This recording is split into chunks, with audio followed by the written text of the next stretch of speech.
Bienvenue dans le podcast de Croissance Plus, What If No Limit. Aujourd'hui, nous accueillons Thomas Lemal, cofondateur de la marque OE. Bonjour Thomas. Bonjour. Donc, Thomas, tu as 35 ans et après une école d'ingénieur et une première expérience chez L'Oréal, tu as décidé de cofonder OE avec un associé. Et OE est une marque qui propose une sélection de vins bio élaborés par des vignerons passionnés et engagés. Donc j'en dirai pas plus pour te laisser te présenter. Et ce qui m'a amusée et intéressée en préparant ce podcast, c'est qu'au travers de différents articles, tu dis que tu as été dans ton parcours très largement inspiré par la parabole des talents. Il dit que nous avons le pouvoir d'investir nos talents pour des causes qui ont du sens. Tout un programme. Et oui, c'est là-dessus que je vais te passer la parole en te proposant de nous présenter assez rapidement ton parcours et surtout le jour où dans ton parcours tout a basculé et qui a conduit à la création de la marque OE. Merci pour votre accueil et je suis ravi d'être là. Donc oui, je suis Thomas, je suis le cofondateur de OE. J'ai cofondé OE en 2015 avec François Xavier. Pour mon parcours, effectivement, j'ai fait les arts et métiers. Après, je travaillé 6 ans chez L'Oréal et 1 an chez Danone, année pendant laquelle j'ai fait un MOOC avec Ticket for Change pour devenir entrepreneur du changement. Et là, l'idée, c'était de voir justement quels sont mes talents, quelles sont les causes qui me tiennent à cœur et comment je peux mettre ces talents au profit de ces causes. Et effectivement, depuis mon plus jeune âge, je suis assez sensible à la cause écologique, comme beaucoup de personnes, et tant mieux. Et je voulais monter des projets. Souvent, quand quelque chose me manque, je le fais.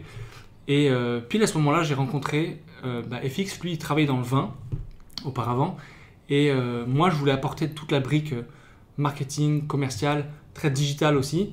Et FX, lui, apporte toute la brique très opérationnelle, plutôt logistique et toute la partie vin. On est hyper complémentaires l'un l'autre. Et effectivement, je crois vraiment à cette question des talents. Je pense qu'on a tous des talents et il faut les mettre au profit de causes qui nous tiennent à cœur. Il faut que les uns les autres, on joue le jeu à fond et qu'on les mette au profit pour faire bouger les lignes. C'est ce qu'on veut faire avec OE. OE, c'est pour œnologique, les 2 premières lettres. OE, c'est aussi une marque qui vient faire OE, qui vient interpeller, bouger les lignes et bousculer un petit peu. Voilà, OE, c'est une marque engagée du vin, engagée parce qu'on travaille que avec des petits viticulteurs et viticultrices de toute la France, que des viticulteurs qui mettent la biodiversité au profit de leurs vignes pour produire un vin sans pesticides. Et nous, on vient tester tous les vins pour vraiment garantir qu'il y a 0 pesticides dedans. Et puis, au-delà du vin qu'on va consommer, on veut aussi être hyper cohérent sur toute la ligne. Et donc, on a des bouteilles qui sont fondues en France, au maximum issues de la consigne et réemployées. On a un bouchon qui est négatif en carbone, issu de forêt FSC au Portugal. On a une étiquette 100% recyclée, une colle hydrosoluble. Enfin, tous les détails sont au mieux pensés et on est toujours assez humble par rapport à ça parce qu'on voit qu'on peut toujours faire mieux. Tous nos emballages secondaires sont pensés pour être les plus fins, les plus recyclés possibles. Et après, au-delà de ça, au-delà du contenu et du contenant, on veut être une boîte cohérente, bienveillante, on négocie pas les prix avec les vignerons, on est à l'énergie renouvelable, on est neutre en carbone sur toutes nos opérations. Voilà, on veut être aussi peut-être un nouveau mode d'entreprise, un nouveau modèle, si on peut dire avec un peu d'humilité. On voit que c'est possible, on voit que l'univers du vin, c'est un univers qui est très installé dans certaines habitudes et qu'on peut bousculer pour un meilleur souhaitable. C'est pour ça que là, récemment, on a annoncé être la première marque de vin en France à remettre en place la consigne. Et ça, c'est un enjeu majeur, parce qu'en termes d'écologie, c'est vraiment game changer. C'est 80% d'énergie en moins, 79% de gaz à effet de serre en moins, et 33% d'eau en moins. Et on voit que c'est possible. Et typiquement, ça, c'est un sujet hyper intéressant, où quand on a voulu rendre la consigne possible, on nous disait, mais arrête, tu fais fausse route, c'est pas possible, ça ne fonctionne pas comme ça dans le vin. Et au final, petit comme on a réussi à rendre ça possible et j'espère qu'on va emmener avec nous un paquet d'acteurs qui vont rendre ça d'autant plus massif et que tout le monde puisse en profiter, en particulier notre terre. Voilà, donc tout ça pour résumer, je suis le cofondateur d'OE et je crois vraiment effectivement qu'on a tous un rôle à jouer en tant qu'entreprise et en tant que personne aussi au sein de nos entreprises et au sein du monde dans lequel on vit évidemment. Ben justement, en fait, Croissance Plus, tu sais, ça rassemble les entrepreneurs qui sont moteurs du changement pour un meilleur usage du monde. Donc là, tu as évidemment présenté OE. Et quels sont pour vous les prochains enjeux pour avoir un impact fort au niveau environnemental, social ou sociétal? Enfin, tu en as présenté pas mal, hein, mais il y a peut-être encore un ou deux points qui vous tiennent à cœur? Je donnerais 3 enjeux. Le premier, il est vraiment commercial. Il faut qu'on se développe parce que en se développant commercialement, on pourra du coup avoir plus de matière pour façonner, plus d'impact, plus de liens entre les différents partenaires. Et donc, c'est là où on peut mettre au profit nos engagements et nos convictions. C'est un premier enjeu donc commercial. Un deuxième enjeu qu'on a, c'est vraiment sur la consigne de développer ça, déployer ça avec tous les partenaires avec lesquels on travaille. Et c'est intéressant parce que du coup, notre équipe commerciale, elle vend évidemment les 20 OE, mais au-delà de ça, elle vend les engagements et elle met en place la consigne avec les différents acteurs. Et donc, ils sont quasi plus évangélisateurs que purs commerciaux. Et un troisième volet qu'on commence à travailler, qui est lié à la consigne, c'est une supply chain zéro déchet. En fait, c'est sur l'ensemble de notre supply chain qu'on a le plus le bilan carbone le plus costaud et nos déchets, parce que c'est là où il y a des cartons, c'est là où il y a des emballages, c'est là où il y a du déchet.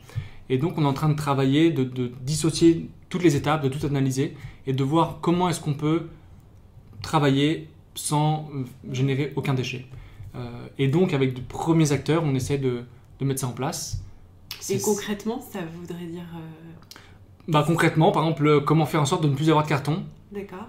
Pour transporter nos bouteilles. Donc ça peut être des boîtes en plastique ou en métal, etc. Enfin, il y a des choses où on peut du coup avoir une économie circulaire avec les différents partenaires et avoir zéro déchet. C'est possible, donc l'idée c'est de le faire avec un acteur, après un deuxième, un troisième, puis petit à petit avec tous. Et ça, ce serait un bon changement aussi, puis pareil, un bon modèle. Alors, il y a un point dont tu n'as pas parlé, alors peut-être par modestie, mais vous venez quand même d'être labellisé B Corp, qui est l'aboutissement de cette démarche et une belle reconnaissance de votre engagement. Oui. Je ne sais pas si tu veux en dire un peu plus. Oui, B Corp, c'est le mouvement des entreprises qui font de leur business une force pour le bien commun. C'est une de leurs phrases de présentation. Moi, je crois vraiment que le business, c'est un levier énorme pour répondre aux enjeux de société. Et B Corp, ça vient un peu certifier tout ça avec un audit très clair sur des notions très concrètes, des engagements très concrets que l'entreprise prend. Ce n'est pas des intentions, mais vraiment des choses très concrètes, mesurables. Et ça vient mesurer à la fois l'aspect environnemental, mais aussi l'aspect social et l'aspect plus sociétal, on va dire, l'écosystème dans lequel l'entreprise évolue. Et effectivement, on fait partie des premières B Corp en France. On a été certifié il y a 3 ans et là, on a été recertifié. On a gagné plus de 15 points, ce qui est beaucoup en fait dans le label.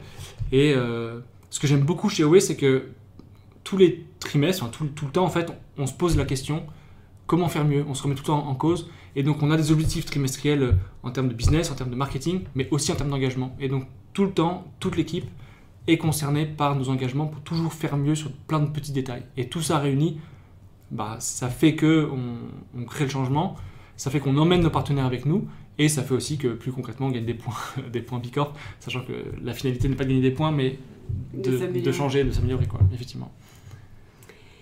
La période là on est au tout début novembre 2020, les derniers mois ont été quelque peu compliqués, on vit une période tourmentée. Comment vous l'avez vécu chez OE, et est-ce que cette période a un impact positif ou au contraire marque un frein dans votre développement? Ouais, c'est une période un peu spéciale.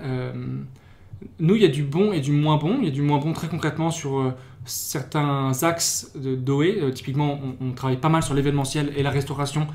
Et donc, j'apprends à personne que c'est deux axes qui sont très impactés. Et en même temps, il y a du bon dans le sens où les gens prennent conscience qu'il y a des enjeux qu'on ne peut plus sous-estimer.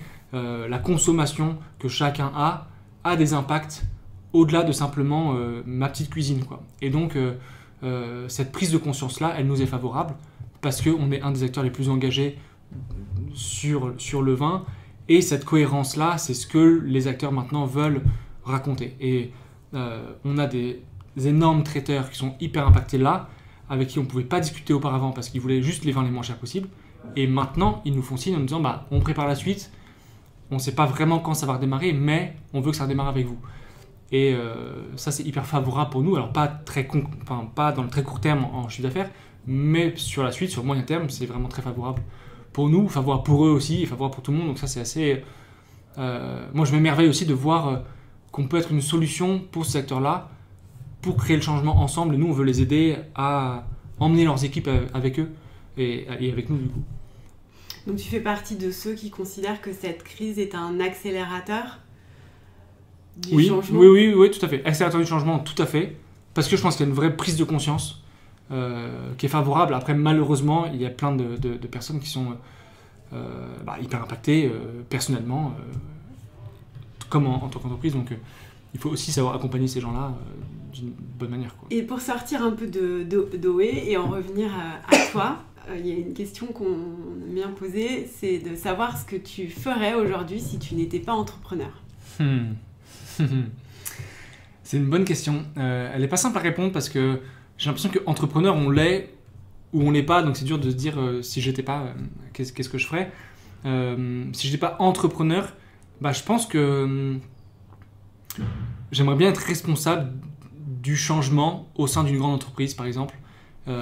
Et une des choses qui me passionne chez OE, c'est de tout remettre en cause tout le temps, avoir une grande humilité sur ce qu'on fait et rien avoir comme acquis. J'aime bien cette phrase qui dit se réjouir de tout mais se satisfaire de rien, et donc voir qu'est-ce qu'on fait de bien mais qu'est-ce qu'on peut faire mieux, comment on peut tisser une relation plus dure, plus belle, plus solide avec nos différents partenaires, qu'est-ce qu'on peut changer, où est-ce qu'on a un déchet, comment on peut faire mieux, etc. Et ça, je pense que c'est une des forces que moi j'ai, qu'on a aussi chez OE, et si je pouvais la mettre au profit d'autres acteurs, ce serait potentiellement avec grand plaisir. Là, c'est pour OE, mais voilà, je pense que je ferais ça, effectivement. D'accord. En tant qu'homme et en tant que dirigeant d'entreprise, j'ai une dernière question que je t'adresse. C'est la question qui est le titre du podcast, What if no limit, puisque l'entrepreneur n'a pas de limite. Si tu avais un pouvoir magique, quelle est la première chose que tu changerais dans le monde? Ouais. C'est une question qu'on pose aussi en entretien. Donc, qu'est-ce que tu pourrais changer si là, tu avais une baguette magique? Je pense que je ferais en sorte que les gens s'émerveillent plus ou plus facilement. Je pense qu'en voyant les belles choses qui nous entourent, et en fait, ça rend possible plein de choses.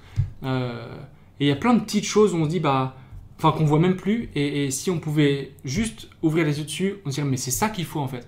Il y a longtemps, au début de l'aventure, j'étais chez un vigneron et il nous montre comment lui il produit sans aucun pesticide, aucun herbicide, rien du tout. Juste, il a une biodiversité hyper riche, hyper belle. Il met des nichoirs à chauves-souris, des nichoirs à mésanges. Et quand on voit ça, on se dit, mais en fait, je ne peux pas vendre autre chose, je ne peux pas promouvoir autre chose que ça. C'est tellement beau que c'est ça qu'il faut développer, quoi.